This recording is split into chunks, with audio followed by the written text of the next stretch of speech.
Bismillahirrahmanirrahim. Assalamualaikum warahmatullahi wabarakatuh. Waalaikumsalam warahmatullahi wabarakatuh. Sahabat TSC, KUA Wiro Brajan dimanapun berada, salam sehat, semangat selalu. Semoga tetap sehat saat menjalankan puasa di penghujung Ramadan ini.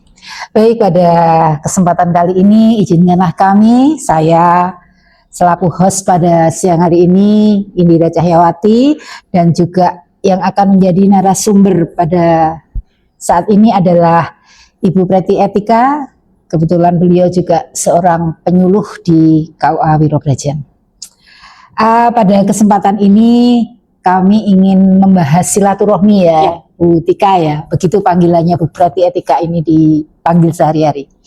Jadi pada kesempatan ini kita akan mengupas lebih banyak tentang silaturahmi. Nah, Bu Tika nanti insya Allah akan memberikan apa sih sebenarnya yang dimaksud silaturahmi ya, Bu Tika, baik itu makna, kemudian apa dari silaturahmi ini, kita harus seperti apa dalam melaksanakan silaturahmi ini akan dikupas oleh Ibu Tika.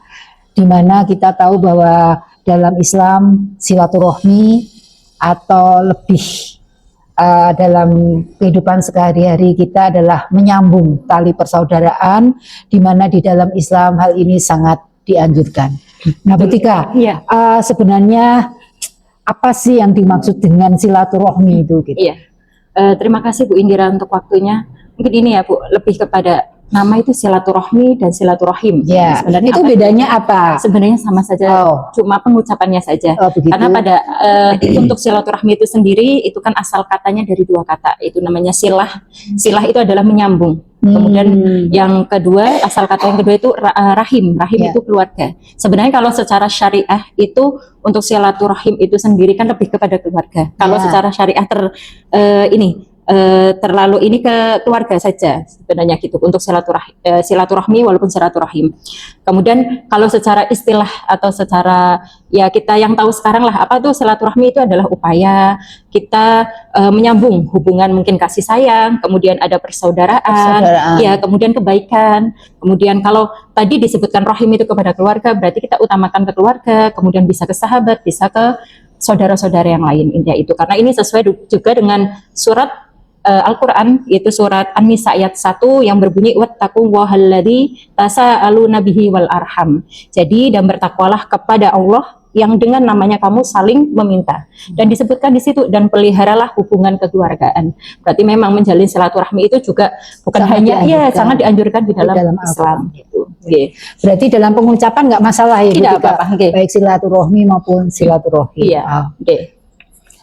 Baik, kemudian dari keutamaan silaturahmi itu sendiri apa sih Bu Tika? Sehingga kita itu mengapa kok kita dianjurkan untuk menjalin tali persaudaraan di antara kita, itu sebenarnya keutamaannya di mana itu silaturahmi? Kalau kita berbicara tentang keutamaan banyak sekali nih Bu Indira, banyak sekali keutamaan dari kita menyambung silaturahmi. Tadi Bu Indira menyampaikan menyambung, bahasanya menyambung berarti dulunya mungkin pernah terputus, terputus atau tidak ada kontak ya dalam beberapa waktu ya. Keutamaan menyambung silaturahmi itu sebenarnya banyak sekali. Kita ambilkan empat contoh, 4 keutamaan dari menyambung silaturahmi. Yang pertama, menyambung silaturahmi itu dapat melapangkan rizki dan memperpanjang umur. Ini sesuai dengan sebuah hadis yang diriwayatkan oleh Bukhari Muslim. Rasulullah bersabda, "Man sarrohu ayyub satulahu fi rizki wa an yungsa'alahu wa athari fal yasil rahimah." Siapa yang suka dilapangkan rezekinya dan siapa yang suka dipanjangkan umurnya, hendaklah dia menjalin atau menyambung silaturahmi. Jadi di sini disebutkan menyambung silaturahmi dapat memberikan rezeki kita yang berlimpah dan juga dapat memperpanjang usia. Itu yang keutamaan yang pertama. Yang kedua, keutamaan yang kedua adalah menyambung silaturahmi itu merupakan amalan yang bisa memasukkan kita ke dalam surganya Allah. Ini dari Abu Ayyub Al-Ansori radhiyallahu anhu, ketika Rasulullah pernah ditanya tentang amalan apa yang dapat menjadikan seorang hamba itu bisa masuk ke surga. Kemudian Rasulullah menjawab, ta'budullah la tusyrik bihi syai'a wa tuqimus shalah wa tu'tiz zakah wa tasilur rahim. Jadi ketika Rasulullah ditanya apa hal-hal yang bisa menjadikan seorang hamba itu masuk surga. Yang pertama adalah menyembah Allah, tidak boleh menyekutukan, Menyekutukannya. betul. Kemudian yang kedua mendirikan sholat, kemudian menunaikan zakat. Yang terakhir adalah menjalin silaturahmi Luar dengan biasa orang berarti tua ya. dan kerabat. Ini merupakan hadis dari Bukhari. Jadi keutamaan yang kedua, kita bisa menjadikan silaturahmi itu menjadi amalan yang bisa menjadikan kita masuk surganya Allah. Kemudian keutamaan yang ketiga adalah kita menyambung silaturahmi, kita akan disayang oleh Ar-Rahman atau yang Maha Penyayang. Kita tahu Maha Penyayang itu adalah Allah Subhanahu wa taala. Karena Rasulullah juga pernah bersabda bahwasanya Allah berfirman, "Aku adalah Allah dan aku adalah Ar-Rahman. Aku telah menciptakan Rahim dan aku menamainya dengan namaku.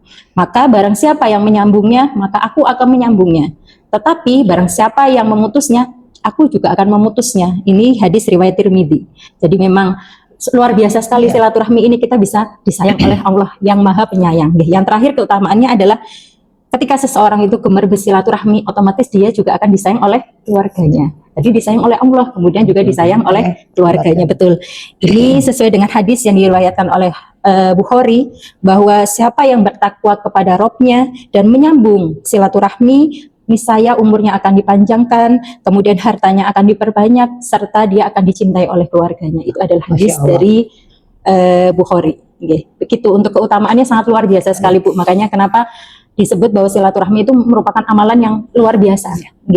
Nah, sahabat podcast sekalian, kita tahu sekarang manfaat dan apa dari silaturahmi ternyata luar biasa. Ingin panjang umur, ingin banyak rezeki, jalinlah silaturahmi. Betul. Itu dari makna yang telah dijabarkan Bu Tika tadi.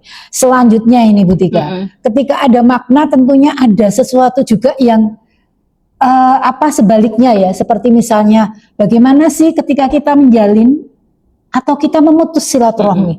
Nah, itu bahaya apa saja sebenarnya kalau kita memutus silaturahmi begitu. Kadang itu kan ada teman, ada apa debat, kemudian ini kadang melonjak emosi, kemudian ada yang berujung sampai ke pemutusan silaturahmi. Nah, itu apa sih bahayanya kalau? Iya.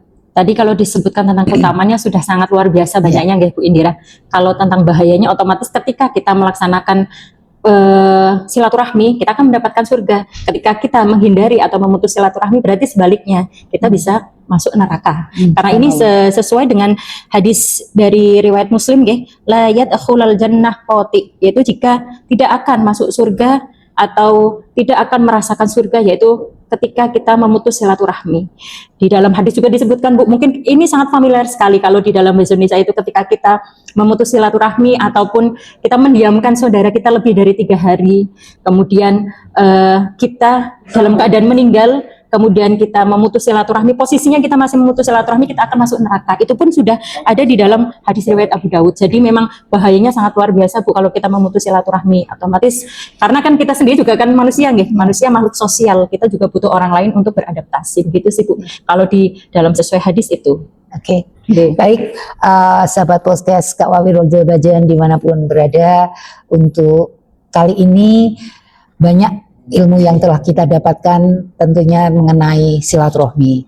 Dan pada kesempatan ini, sebelum kami pamit undur diri, dari Bu Tika ada close statement bagi pemirsa untuk silaturahmi ini. Ya, sahabat podcast TST yang berbahagia, hablum minallah dan hablum minannas. Hablum minallah, kita beribadah kepada Allah, tapi kita harus ingat juga bahwa ada namanya hablum minannas, yaitu kita berhubungan dengan manusia. Salah satu dari implementasi hablum minannas yaitu kita harus menjalin hubungan yang baik, salah satu dengan silaturahmi. Dan kita adalah makhluk sosial yang butuh dengan orang lain, kita butuh bergaul dengan orang lain. Otomatis ingat bahwa silaturahmi itu sangat dianjurkan di dalam agama Islam, bisa melapangkan rezeki dan bisa memperpanjang usia. Terima kasih Bu Tika. Sama-sama. Sampai jumpa kembali sahabat TST Kak Wawi Rojo Bajan. Semoga kita termasuk orang-orang yang dimampukan untuk menjalin silaturahmi. Amin ya rabbal alamin. Assalamualaikum warahmatullahi wabarakatuh.